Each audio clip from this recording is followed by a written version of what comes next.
Caleb Morris had lived in Portland his whole life, but even he couldn't explain why the sirens stopped. For years, they'd been the city's constant soundtrack wailing through the night, warning of another murder, another loss. Then, almost overnight, the noise was gone. No more flashing lights, no more crowds gathering behind police tape. At first, people called it a miracle, but Caleb knew better. He knew the city hadn't healed, it had simply learned how to hide its dead. In the early months of 2021, Portland felt like a city on edge, as though every street carried a quiet tension just beneath the surface. The news was relentless: another killing, another headline, another number added to a growing list. Entire neighborhoods grew used to the wail of sirens slicing through the night, to the sight of police tape fluttering under dim streetlights. In certain parts of the city, people no longer asked what had happened when they saw a crowd gathered behind flashing lights. They already knew. The violence didn't feel random anymore, it felt routine, almost scheduled. Police reports told a grim story. Homicides were at levels not seen in decades, and each month seemed determined to outdo the last. Businesses closed early,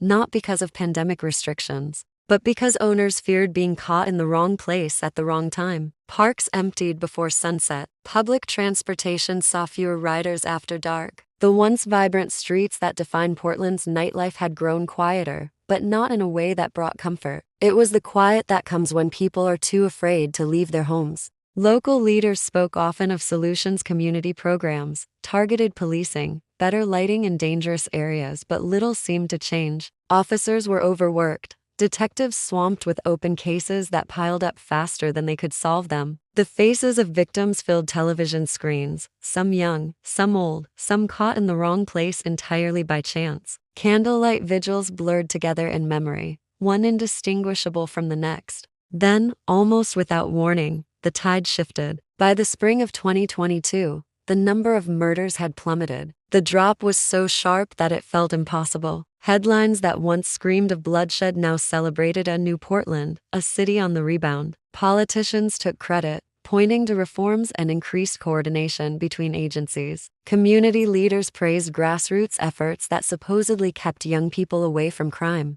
The police chief called it a turning point and promised the worst was over. On paper, it was a victory. Crime analysts showed charts with steep downward curves, proof of progress that was rare in any city. But away from the podiums and press conferences, there was an unspoken discomfort. People noticed that no one could give a clear answer to the same question: why had it happened so fast? It was as if the city's violence had been switched off overnight, like flipping a light. The relief was real, but so was the feeling that something about this sudden peace didn't add up. And in Portland, nothing changed without a cost. When crime reporters began sifting through the city's public records, they noticed a detail that didn't fit the narrative of a simple victory over violence. The homicide numbers had indeed fallen, but so had the number of reported missing persons, and not just by a little. The drop was steep, almost identical in shape to the homicide curve. This in itself might have been a coincidence, but then they discovered something stranger. Families were coming forward to say their missing loved ones had never been officially logged in the police database at all. There were no case numbers,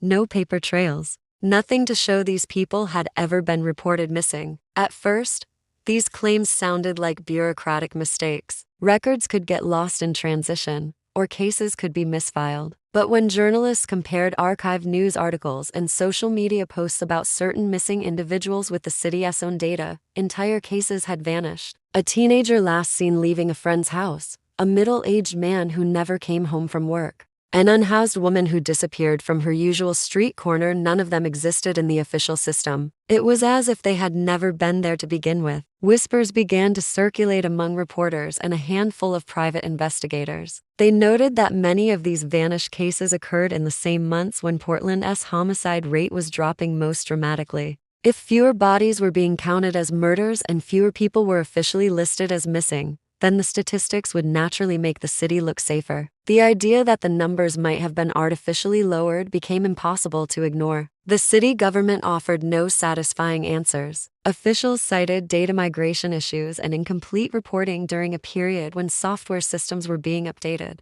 They assured the public that nothing sinister was happening, But those explanations rang hollow to those who had spoken directly to grieving families who swore they had filed reports and even met with officers, only to find later that there was no record of those meetings at all. To the outside world, Portland's transformation was a success story, proof that a city could reverse its fate. But to those following the trail of vanished names, it looked like something else entirely. It wasn't just about fewer crimes, it was about erasing people so completely that they no longer counted in any measure of public safety. The statistics were clean because the evidence of their absence had been scrubbed away, leaving a city that looked healed but was, in truth, hiding something no one could yet see. As the months passed, residents began to notice changes in their neighborhoods that were harder to explain than numbers on a chart. The street corners that once served as gathering points for dealers and gang members stood empty. Graffiti that had marked gang territory faded away without being covered by fresh paint, as if those who once claimed the blocks had simply abandoned them.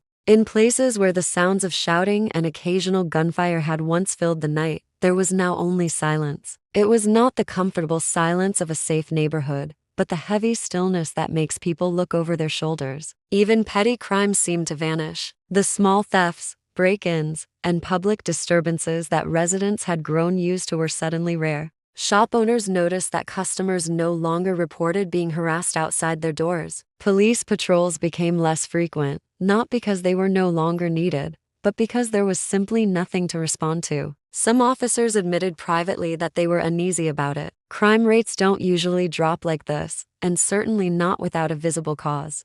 Longtime residents, especially in Portland's rougher districts, sensed the change most strongly. They spoke of familiar faces disappearing, not just the dangerous ones, but also the ones who had been part of the background for years. A homeless man who had slept under the same bridge for a decade was suddenly gone, leaving behind only his worn sleeping bag. The woman who ran an all-night food cart on the edge of downtown closed up without warning, never returning for her cart. Nobody seemed to know where they had gone, and nobody saw them leave. In the evenings, certain streets seemed almost deserted, even in the warmer months when they should have been busy. Apartment windows stayed dark for weeks at a time. Parking spots remained empty where certain cars had been fixtures for years. It felt as though whole pockets of the city were slowly hollowing out. People didn't talk about it openly, but there was an unspoken understanding that the sudden calm was not natural. While the city's leaders proudly shared statistics and congratulated the community, the residents living in these hollowed-out neighborhoods knew something else was happening. This wasn't just a drop in crime, it was a disappearance of the very people who once filled the city as shadows. And whatever was removing them was doing it quietly, efficiently, and without leaving a trace.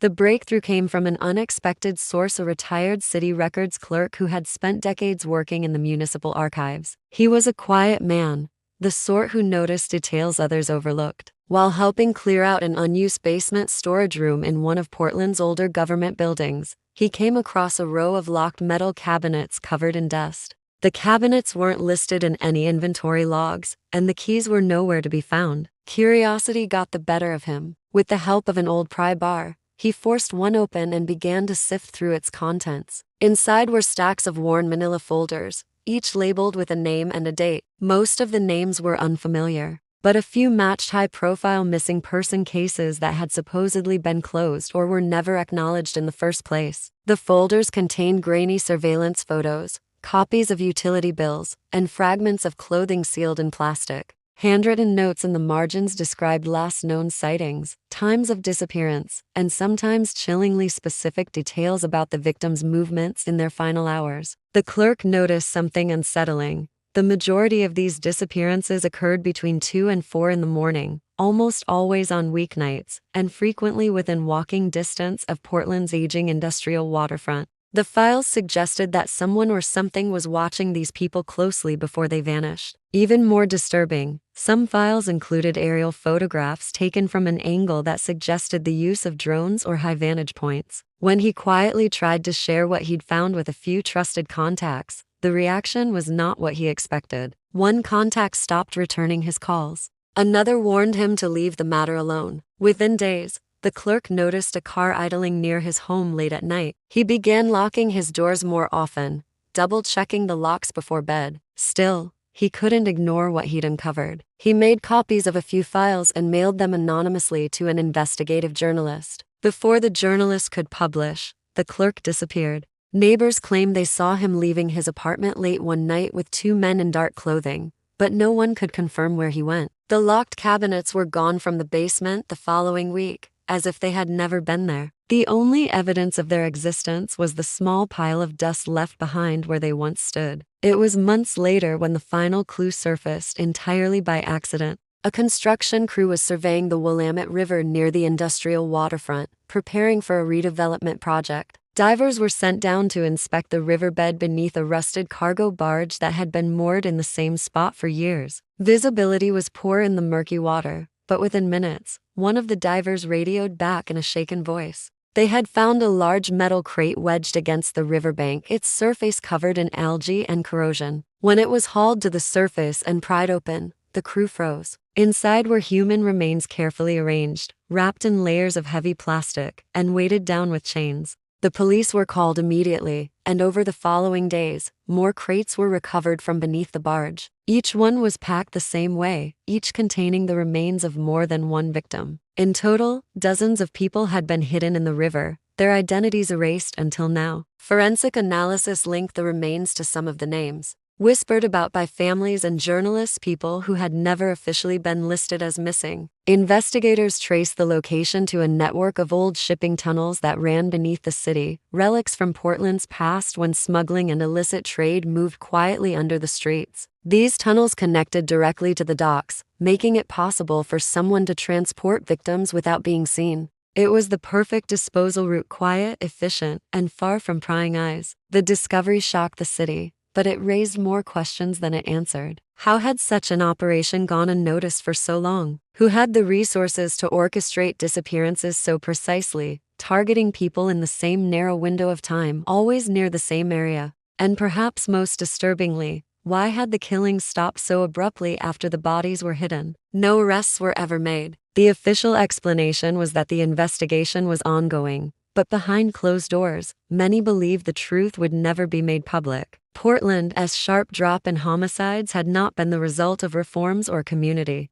programs. It had been the work of someone who removed the violence by removing the people entirely. The city eventually moved on, the redevelopment project continued, and the river returned to its quiet flow. But those who remembered the hollowed-out streets and the missing names knew that the calm could not be trusted. In Portland, peace had come not from justice, but from something far darker lurking just beneath the surface.